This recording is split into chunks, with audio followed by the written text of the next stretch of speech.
So ayan guys, welcome back to my channel. And today's video, magsasahod reveal na tayo. So yung sahod pala namin guys is nakadepende po kung saan kami naka-assign dito sa Australia. So yung iba po, malaki yung rate nila kasi mataas din yung cost of living sa lugar nila. May kamahalan konti yung mga bilihin, kaya mataas din yung sahod nila. Kami po guys, naka-assign po kami dito sa may Tasmania, sa Smithton Island po to siya. Yung iba naman dun sa mainland, tapos yung iba nasa Victoria, sa Tongala, meron din sa Maui, meron sa Queensland, meron sa NSW, meron sa Sydney, meron din sa Melbourne. So, paiba-iba po tayo ng rate. Pareho pong butchers kami dito ngayon sa Australia nagtatrabaho, pero iba-iba po yung rate namin. So, yung i-share ko po kung ano po yung rate namin dito sa Tasmania. So, kung nakikita nyo dito guys, yung payslip ko po, $685.49 per week po yung sahod namin. So, hindi po kami fortnight, hindi rin po kami monthly. Bale, yung per hour po talaga namin dito guys is around 27.28 per hour. So, 8 hours po kaming nagtatrabaho dito sa planta namin at saka wala po kaming overtime. Tapos yung trabaho po namin is from Monday to Friday. So, during weekend po is wala po kaming trabaho. So, kung nakikita nyo dito po sa monitor, yung sahod namin is 27.28 per hour. So, total of 38 hours per week. So, kung ito total po natin yan, yung sahod po namin is around $1,036.64 per week. So, kung mapapansin nyo po, malaki po yung sahod namin pero may kaltas po na binabawas yung company namin. Number 1 po dyan is yung tax. Yung tax po is weekly rin po kinakaltas ng company namin. At saka, meron din kaming yearly tax na matatanggap after namin magtrabaho dito ng 12 months. I'm not sure kung magkano yung binibigay sa amin pero hindi pa kasi kami nakaabot ng 1 year dito. Pero yung mga ibang kasamahan ko po is nakatanggap na po sila. Pero hindi kumpletong 12 months.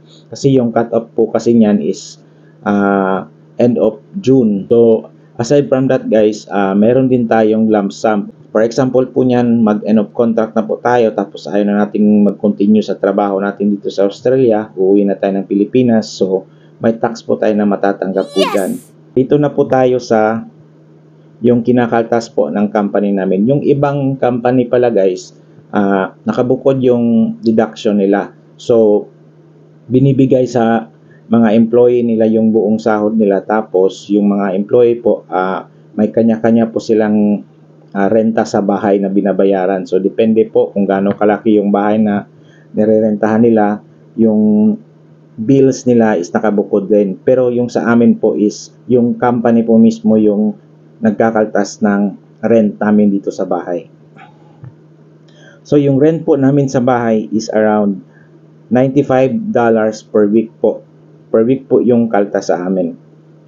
Meron din kaming health insurance na $23.38 weekly po yon. Meron kaming mga bills na binabayaran gagaya ng electricity, $5, water, $5, internet, $5. Ang lamang lang po dito sa amin guys is nakapix na yung deduction namin sa electricity, water, at saka yung iba sa gas at saka sa internet. So, unlimited kami pwede namin gamitin anytime kung kailan namin gusto gamitin kasi fix na po siya. Di po kagaya sa iba na hindi po siya fix. So, kailangan mo magtipid kung gusto mong makasave. So, yung last po is yung accommodation ban po is kinakaltas ng company sa amin na 500. So, staggered po yun, 50 per week. Pag natapos mo na po yung $500 na deduction, hindi ka na po kakaltasan. Yung accommodation ban po pala guys is yun yung pagkatapos mong mag-end of contract or gusto mong lumipat ng bahay, titingnan po nila kung may mga damage ba yung bahay na tinitirhan mo while andito ka sa Australia. So kung wala namang damage, yung ban po is ibabalik sa inyo ng buo. Pero kung merong mga sira, gaya ng may nabasag na mga windows, is ikakaltas po yun. So, ito total po kung magkano yung damage, yung labor, yung materials, dun po nila kinocompute yun. Kung may matira pa, may mababalik pa. Kung wala na talaga, so, yun na po yung cash ban. So, yung linis ko na po dito, weekly, is 685.49. Malaki-laki na rin yun. Pero di pa dyan nagtatapos yung gastusin namin. Kasi meron pa kaming data or internet connection sa mga cellphone namin. Kasi kailangan namin ng data. Gawa nga ng pag umaalis kami during weekend, is kailangan natin ng cellphone. So kailangan natin makontak yung pamilya natin. So kailangan talaga natin ng data connection. So yung data connection pala namin guys, is yung nakaplan sa amin is 80 gig, around $40 per month po yun. Meron namang mura, pero minsan kasi naso-short kami sa data connection namin. So much better na yung safe. So 80 gig yung kinukuha namin na plan. Kung titingnan nyo po is 685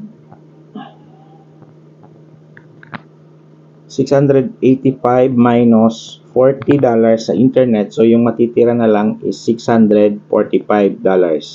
So di pa nagtatapos dyan, kasi kung meron kang sasakyan, kagaya ko, kumuha ko ng sasakyan, ano po yun,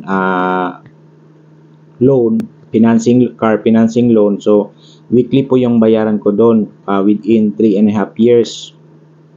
So kung makikita nyo dito, yung kinakaltas po ng car financing po is 105 per week. So minus 105 per week, ang total na lang po niyan is $540.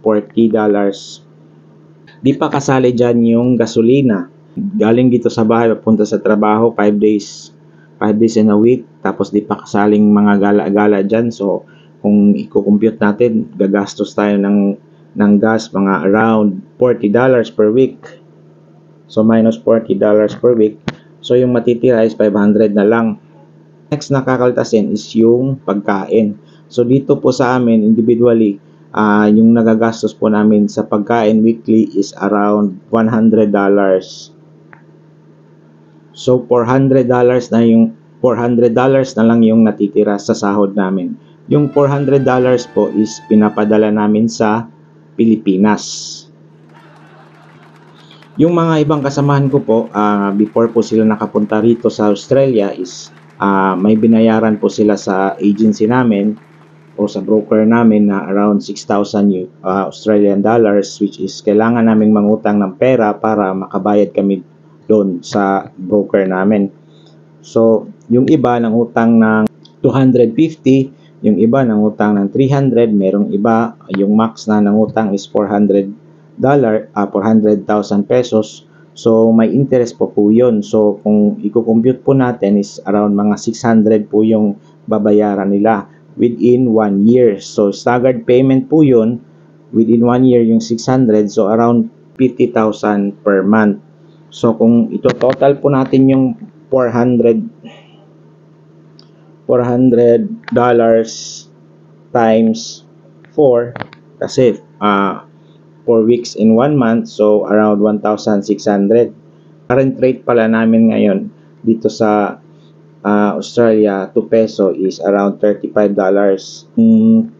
I-compute po natin yung 1,600 times 35 pesos, 56,000 na lang po yung natitira.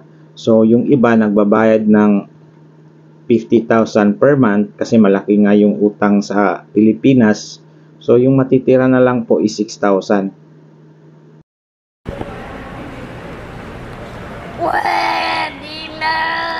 Yung 6,000 po, yun na lang po yung kaya naming ibigay sa pamilya namin. So maliit na lang talaga ang natitira na sahod sa amin dito.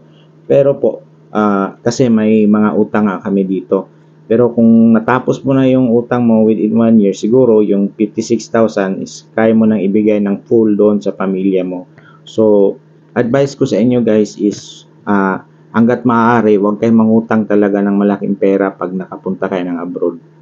Kasi po, sobrang laki talaga ng interest, tsaka di mo alam kung anong mayayari sa'yo dito, hindi mo alam kung magkano talagang sasahurin mo. Kasi before kasi, nung nag-compute kami sa sahod namin, yung nasa kontrata namin, around 53,000 salary namin per annum, per year.